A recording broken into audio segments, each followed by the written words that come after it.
Hi everyone, welcome back to my channel. Tonight I'm going to be making dinner at home. I am going to be pan roasting a pork tenderloin. I'll start that on the stove and then end up putting it in the oven. And I'm going to be doing a couple of baked potatoes as well and some vegetables. So let me show you what I'll be using and then I will start with the potatoes. Okay, so I have my pork tenderloin that's been marinating since yesterday, and I will go ahead and show you what I did for that. I'm going to be searing it on the stovetop and then putting it in the oven. Afterwards, I'll be doing a little bit of a pan sauce. I'm going to be using a rub for the pork as well. I have some salt, cracked black pepper, and garlic powder. And then I have a couple of baked potatoes that I'll show you how I prep them, and they have to go to the oven first because that'll take the longest. And with this, I'm also going to do some steamed vegetables. I have carrot and broccoli that I've already prepped earlier. For my sauce later on, I will be using some white wine, chicken broth, and a little bit of flour to thicken it up, as well as some rosemary and thyme. Okay, now for the pork loin, basically what I'm going to do, I'm going to pierce it in several places, and I'm pretty much going almost all the way through. And then with my garlic clove, I'm going to basically tuck them in. So I do make pretty deep incisions, and this does help flavor the meat. I've gone ahead and put my pork loin in a dish to marinate. I've put some salt, pepper, orange zest, as well as a little bit of orange juice, not too much. I would say no more than a tablespoon, because if it sits too long in that, it will start to cook the meat. And then I put some olive oil in it.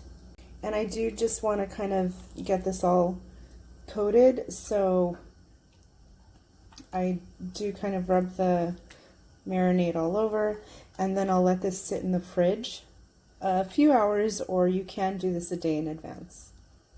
The other thing that you don't see is some spinach that I have draining right now. I'm going to just be steaming that and then drizzling some olive oil after it's cooked. But I'll get to that. Okay, so for my potatoes, I am going to be using a small paring knife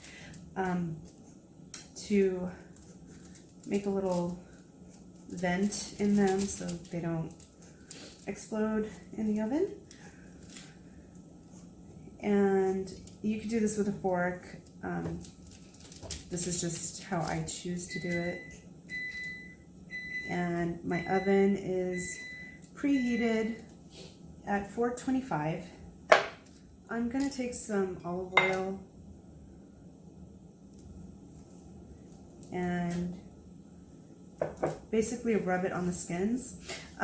I did scrub these really well, so because I do like to eat the potato skin. And then I am going to sprinkle this with salt and pepper. If this was summertime, I would wrap this in foil and put them on the grill, because it's really, really good like that too.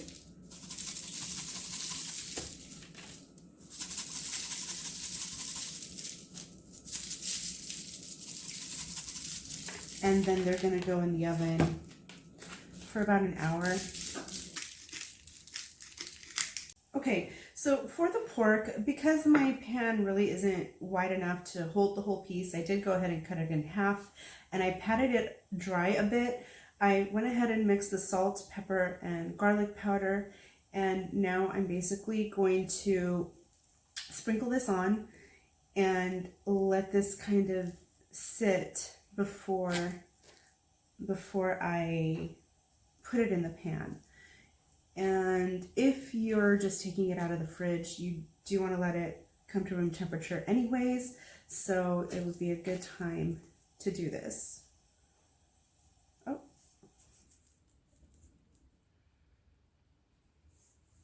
So for my pork, I've heated up my pan over medium, and I am going to put in some olive oil because I'm using a regular pan, not non-stick, and I'm going to be browning this.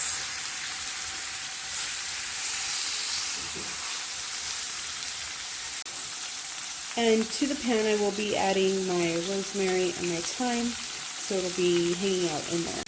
And while this is browning, I also have my vegetables that have started to steam. Okay, so you do want to brown this on all sides. This needs a little more time. And then as soon as you get some color on them, I will be adding a little bit of wine and chicken stock.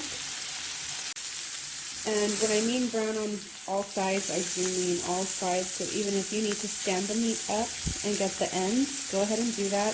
As you can see, there's some brown color on the bottom of the pan too, and that's fine. You actually want that. That'll be part of our sauce later on. So now that I have some color on my pork, I am going to pour in some wine, and you might want to stand back for that, and you might want to start slow like I did. I'm going to put in about half a cup, or maybe, yeah, that was about a half a cup. And then as that kind of steams off, I am going to add a little bit of chicken stock, also about half a cup. So this I am going to cover, and the heat on my oven was at 425, but I did just change it to 375. I am going to put it in right now. There is a bit of a transition with the temperature, but I will be checking on the meat in about 10 minutes. Okay, so I've pulled this out of the oven, and smells super good.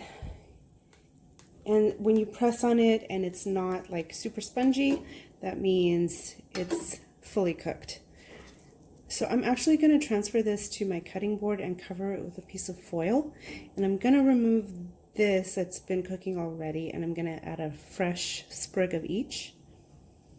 So I've got this boiling, and I am going to add a bit of flour. I'm actually going to start with a half a tablespoon first. I'm going to whisk this. If you don't want to use flour, you can use cornstarch. You can use something else called Wondra, and that will work also. And whisk, whisk, whisk until the flour lumps are gone. So then I'm also going to toss in a pat of butter.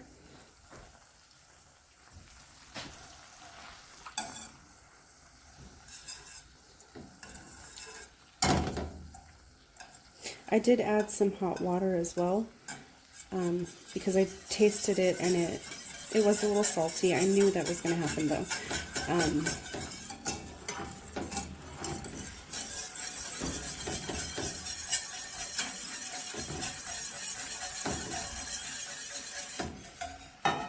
And then, so I only ended up using a half a tablespoon of the flour. This has come together. I'm going to turn off the heat and just add a little squeeze of lemon. So one last step, just the spinach, and I'm not putting any oil in the pan, just the spinach with the water. And this is just going to wilt down in about a minute, and then I will plate. Just a little bit of salt.